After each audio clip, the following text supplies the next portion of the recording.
When Melva Givens passed away, her son Ryan distributed her few cherished possessions to the family. We knew that she had some things that she set aside for us, some mementos. She kept them in a box in her bedroom, nothing really valuable. One of the items, a coin enclosed in a protective case. The coin had belonged to Melva's older brother, George Walton, a 1913 Liberty Head nickel. It was the centerpiece of his collection, one of only 5 in the entire world. George Walton was often asked to display his remarkable collection. He would put together different exhibits and take them to coin shows. In March of 1962, George was on his way to another show. This time, it was Wilson, North Carolina. He was on his way there when he was hit by another car, killed in that automobile accident. George's coins were scattered at the scene. Local police gathered them up and returned them to his family. The executor of George's estate hired a heavyweight consultant to personally evaluate the collection. It was his job, basically, just to grade them and put down a description of them. In other words, make up a catalog and get them ready to be auctioned off. But a shocking observation was made. He looked at the 1913 nickel and apparently had doubts as to whether it was real. Several experts confirmed the suspicions. The date on the nickel had been altered. George's 1913 Liberty Head wasn't one of the 5 known specimens after all. Instead, it was branded as a worthless fake. Mr. Walton was running around to coin shows all over the country, displaying his 1913 nickel and portraying it as genuine. And so it brought a great deal of shame to the family, and his sister never believed it for a minute, that it wasn't really genuine. And she said, there's no way my brother would have represented it as real if it wasn't. However, history had passed judgment. George's 1913 Liberty Head was bogus. Melva tucked it away, and it stayed out of sight for 30 years. Until one day in 1993, when Ryan received a call from an attorney involved in settling Melva's estate. Yes, I'm Ryan. He asked if I knew where the altered date coin was. Yes, my mother has it. He just said, well, could I see it? No, I don't mind. I said, sure. I can bring it down. The attorney, who is a coin collector himself, closely examined George Walton's altered date coin. He then made a surprising offer. You know, I'd give you $5,000 for it today. Really? It made me think that, well, if he's offering $5,000, you know, well, maybe somebody will offer $6,000. Didn't sell it to him. It was a generous bid for a worthless coin, and it made Ryan curious. When somebody offers you $5,000 for something, you figure there's got to be something to it. He found himself wondering if the experts had gotten it wrong in 1962. So I'm thinking, okay, if mine's altered, then whoever altered it did a pretty good job. So that just kind of started me. I just sat down at times and started comparing pictures. But Ryan spent the next 10 years pursuing one dead end after another.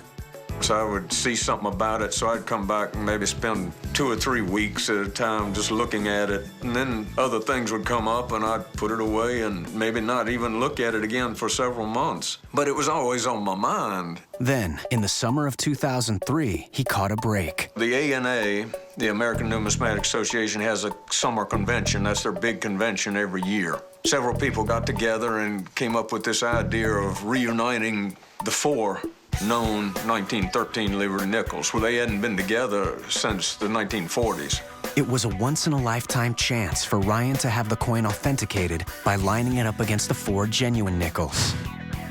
Of the time, I'd looked at it again for years, and over that period of time felt that more and more that it was a good chance that it was real. Ryan knew that he faced an uphill battle and enlisted the help of his sister Cheryl. She inspected the nickel on her computer. First, she scanned the coin, then compared it to one of the genuine coins by superimposing one image over the other.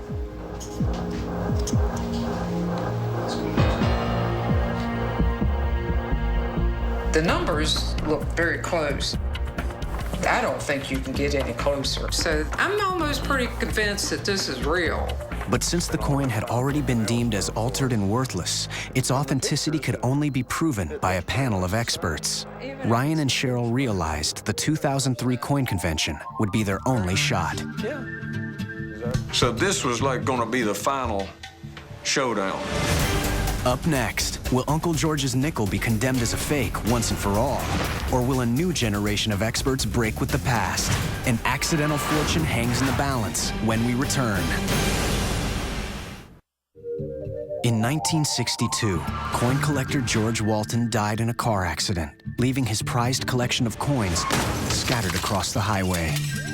Among the coins recovered was one of the 5 1913 Liberty Head nickels, generally considered one of the most valuable coins in existence. But why? The 1913 is a really interesting nickel that shouldn't exist. The Liberty Head nickel was officially minted until 1912. Then the Buffalo nickel was supposed to come in 1913. But there was some delay in between, and apparently somebody made some 1913s, even though they were never officially supposed to be there. George Walton owned one of the 5 1913 Liberty Heads, but a year after his death, it was deemed a fake with an altered date. So the Walton coin was forgotten for decades.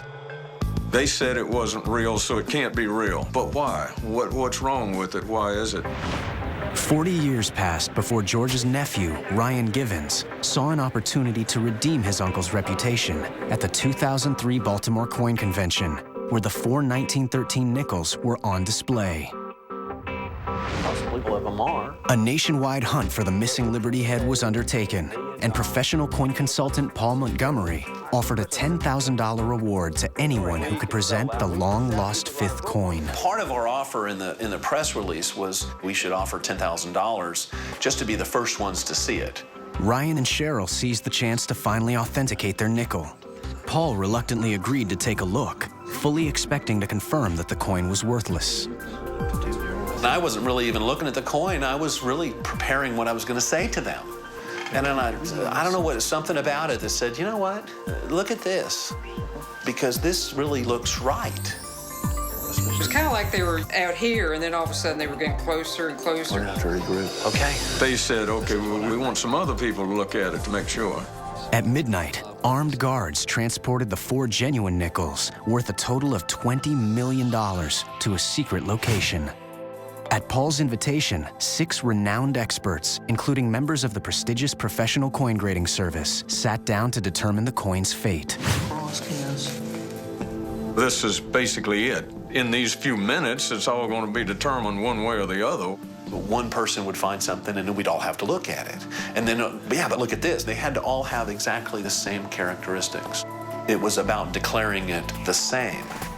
Always in the back of my mind was that experts had looked at it years ago and they saw something they didn't like. After a tense 45 minutes, the panel made its decision. I'll never forget this moment as long as I live. Well, I've got news. Yeah? The coin is absolutely genuine. There's no doubt at all. No, there's no question whatsoever. The coin is absolutely authentic.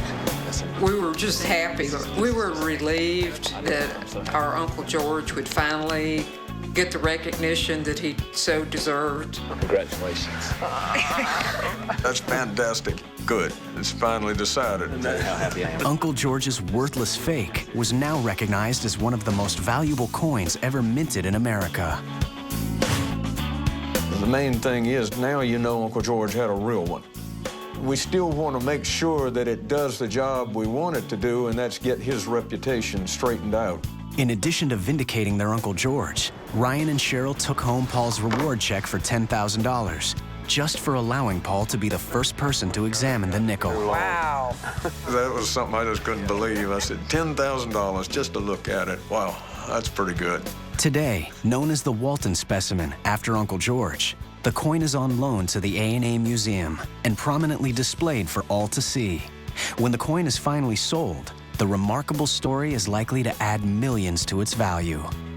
I really believe that this coin could be $6 to $10 million before this family sells it. Of course, I'm getting near retirement age, so the money is more of a security thing than anything else.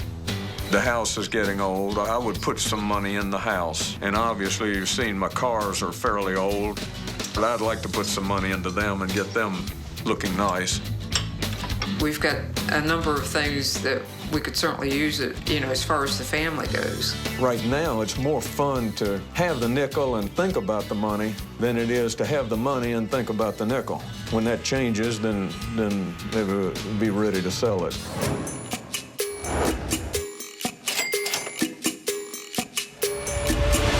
Next,